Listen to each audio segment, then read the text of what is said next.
Kinetic. When I see prices like that, I want to key it. I want to take a fucking screwdriver out and 360 key the thing.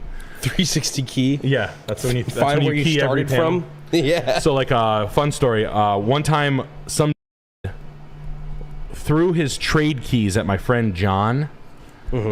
He's like, guys, I need to get out of here. Take a look at my car. Tell me what it's worth. I'm gonna go have lunch with my wife.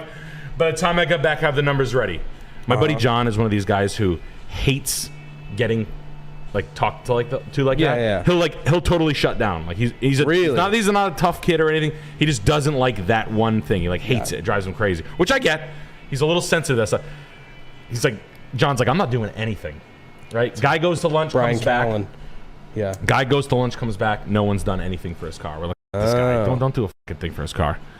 Right? He's like, guys, so what kind of numbers you got for me? What kind of numbers you got for me? Like they dropped off their trade. They went. Well, I guess we didn't take a look at it. I thought, you didn't pick out a car. There's not really a deal. You're just asking us for a number and throwing us your keys. So my buddy, the guy starts flipping out. I go outside, take a look at the car. I take the keys. I whip the keys at the back tailgate of the car. I put a nice little dent in the car. Oh yeah. I used to love to kick people's trades when they couldn't see. I'd be a real little m***er when I could. Damn. So like if you with the salesman, they'll take your car, when they like drive it to make sure it drives right. I'm in the back putting it in neutral and laying on the the accelerator. Slamming the brakes on, opening the hood, crushing stuff in it, kicking door panels, trying to the goddamn car up, shaking the shift knob, the gear select, but that shit. Also caught a lady stealing buttons from my antique store one time, took a screwdriver outside and keyed the side of her car. She was 80. Really? Yeah. True story. Holy shit. Having a bad day, making no money 2 days in a row, open an antique store, get my show canceled. I'm drinking too much. I'm very sad, very depressed. I catch a lady stealing these like kind of rare buttons that I had. I just watched her put them in her pocket. That's crazy. She walked to the back of my store. I went outside in the parking lot, took a screwdriver and keyed the back 2 panels of her car. That's awesome. My dumb steal shit from me. Watch what happens. Chris is. You're lucky I don't bash your fucking orbital bones in, stupid. Damn. Yeah. I was in a it's real bad. sad way. There were 2 days in a row I made no dollars at my store, opening up and closing and working all the way like an hour away. I wanted to kill myself. On top of wanting to kill myself for losing the show, but that I don't give a fuck. People talking now. She's probably dead now. Sometimes they need to get their cars keyed. Sometimes people need their windows smashed. So social justice. There is true social justice out there. You just have to find it for yourself.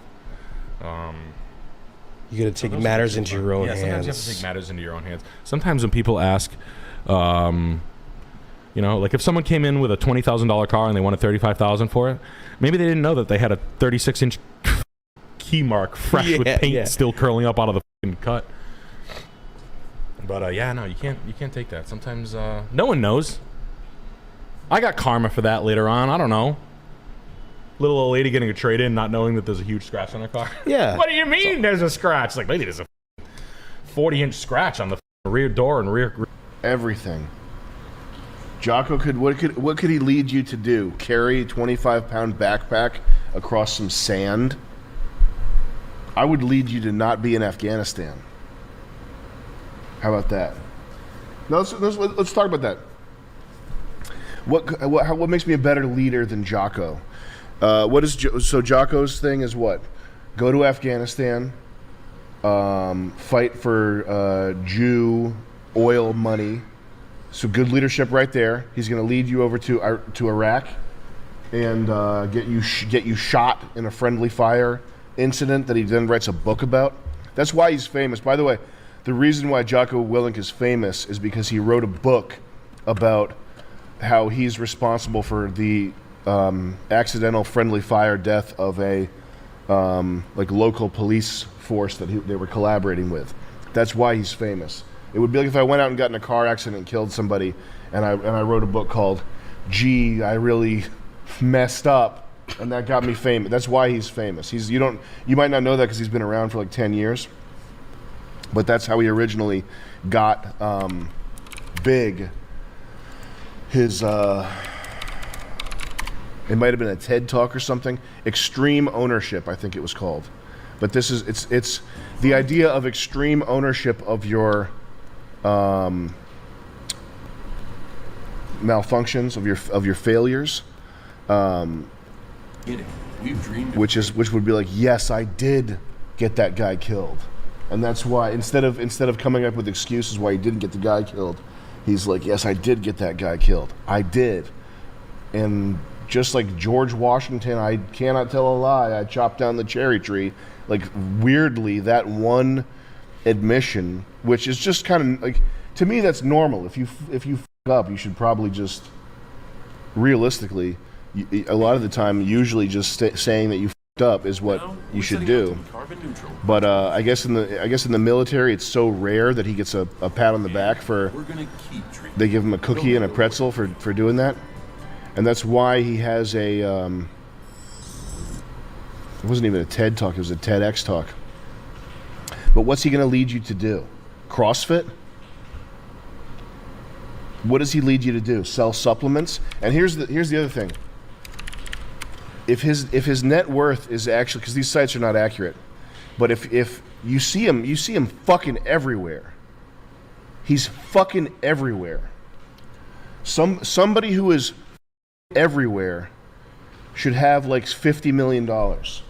Why? Because if you have a personality like that, if your face is out there, if you have like an army of people listening to you, you should be able to monetize that. And especially if you're visibly, publicly, always pushing something, supplements, CrossFit, kettlebell, weird shit, workout plans, my book, my other book, public speaking tour, whatever. If you're always like hucking something, by the way, can you grab one of those coffee bags right there? You want the Canadian flag on? No, that right there, thank you. Bada bing. By the way, guys, Gold Striker Cuban Muscle Crisis is now shipping. Wow, this coffee's good. But if you're always hucking something, which you kind of do have to always be hucking something, because the alternative is everything is advertising supported. So you have to either run ads, and this stuff, like hiring a person to edit your podcast. Jocko's like tour manager, like the people around him who set shit up for him. It's not cheap. It's not like this is like free just because all you see is him on a microphone. It's not like it's free to produce that. He does need to make money. But if you're always hucking something and your face is inescapable, always on Instagram, Twitter, YouTube, every piece of social media, and you only have $6 million, you're a loser. I can't emphasize this enough. And it sounds, you guys, Sam's Jewish, he's always asking for money. Oh, he doesn't think 6 million's enough money? No. I'm talking about the various little pieces here that elevate this into a special case. He's everywhere. He's always selling something. Trust me, for him to only have $6 million, that's embarrassing. That's embarrassing. So he's your leader. I would let him lead me too. If what I wanted to do was go to the desert and get blown to pieces for nothing, I would let him lead me in a heartbeat. He would be my leader. But if it was, hey, Jocko and Sam, you're dropped into a city and it's a fight to the death, you have to kill each other, I would come out.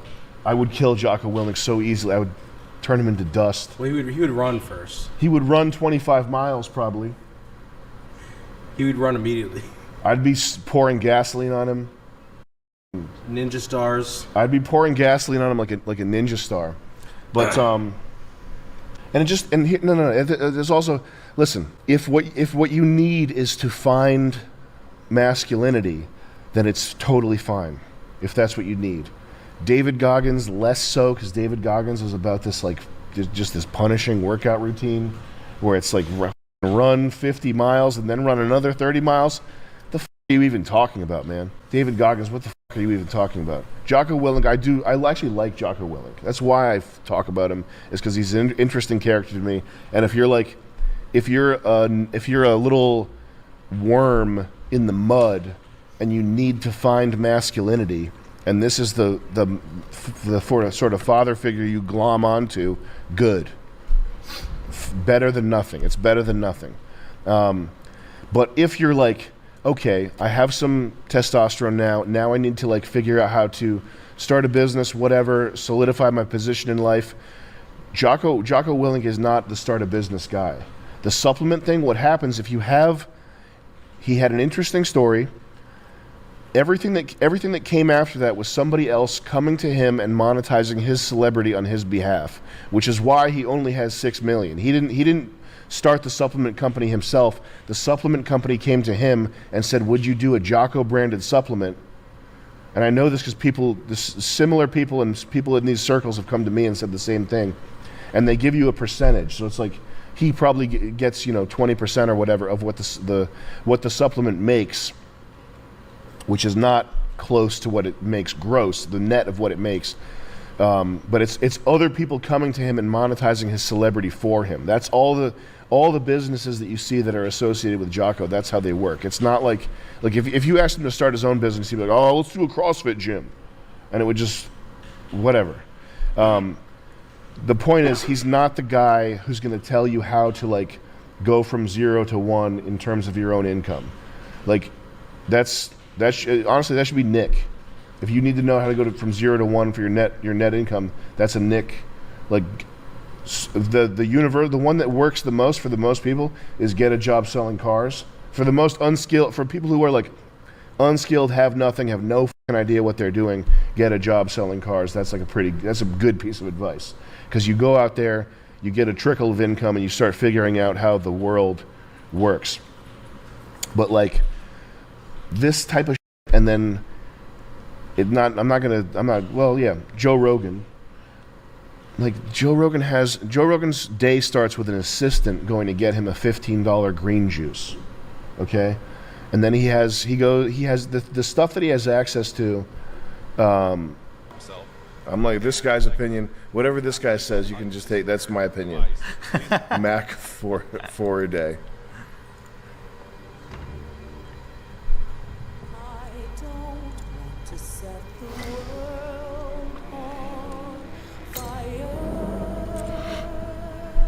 Isn't that from Fallout? Yeah. I just want to stop blaming your heart. Jesus Christ, we've done it. Let me show you how this will play out. 3, 2, 1.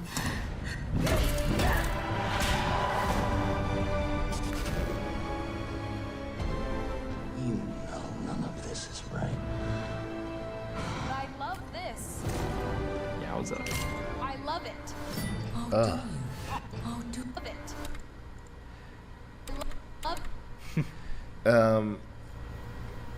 First of all, I like science fiction that's it doesn't have to be uplifting in the sense that it has a good ending or something, but science fiction that broadens it just makes existence feel vast. Yeah. And this, I know that the Black Mirror, what they do is they either do bleak, minimalist, pessimistic science fiction that would be, if there's a term for it, it's they're trying to do realistic science fiction, which is everybody's on their cell phone. And that's not, when I was a kid reading Hitchhiker's Guide to the Galaxy, or as an adult reading Philip K. Dick, and I'm never oh, I wish I was reading more about people being addicted to their phones. That's just very, it's just very weak and gay. And it's not the type of thing, even if it's not science fiction, I don't need to read that. I don't need to watch movies Beau is Afraid. What's Beau is Afraid? I'm sure I don't even need to watch the movie. I'm sure it's about some guy's neuroticism, right? It's about a struggle with anxiety. Director Ari Aster. And what's it about? It's about some guy that is neurotic and unable to deal with... Let's look at the plot here. What's the plot here? Diggy boo! Diggy boo!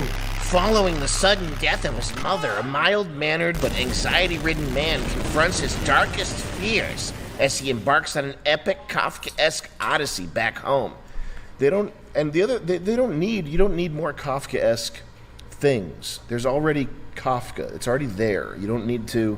We don't need a million more explorations on what it's like to feel like a bug in the big city or whatever the fuck. Of course it's from Midsommar and in Heredity. These all look the same too. These movies all look the same. Yeah. It's an RE65 with Cook lenses opened up to 1 point. It's lenses that are at like 1.8 or 2.0. You get the most bokeh. It looks creamy. That's what cinematographers say, by the way. When they look at this image right here, you see this image? The cinematographer is, oh, it's creamy.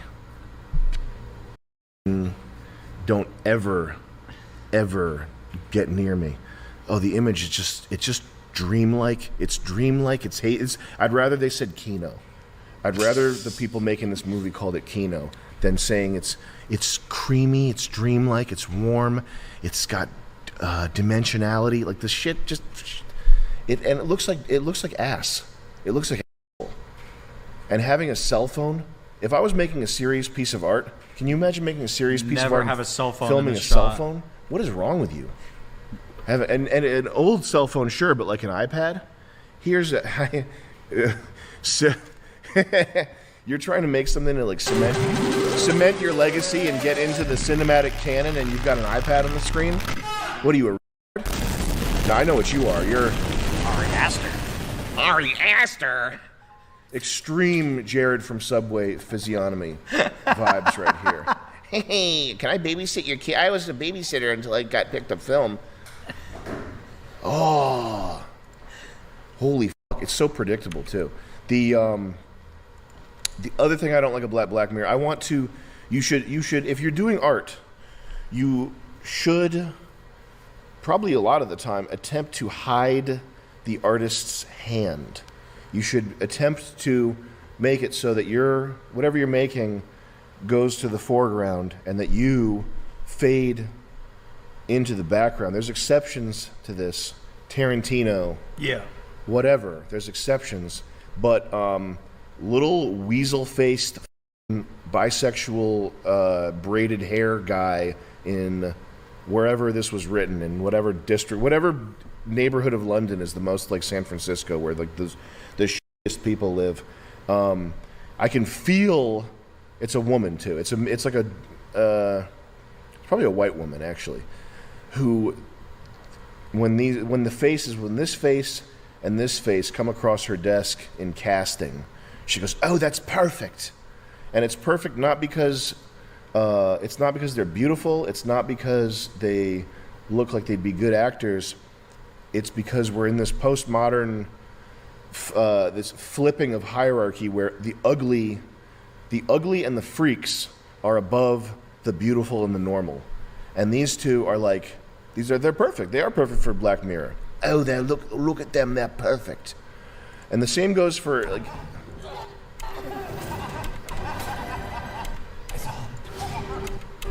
I thought that was Sarah Silverman for a second there. All the stuff that's in the shots, like people laughing and puking and blood, like they're not doing world peace. They're doing something that's supposed to be like serious.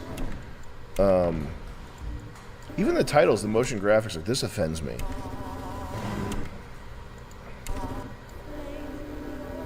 Is this?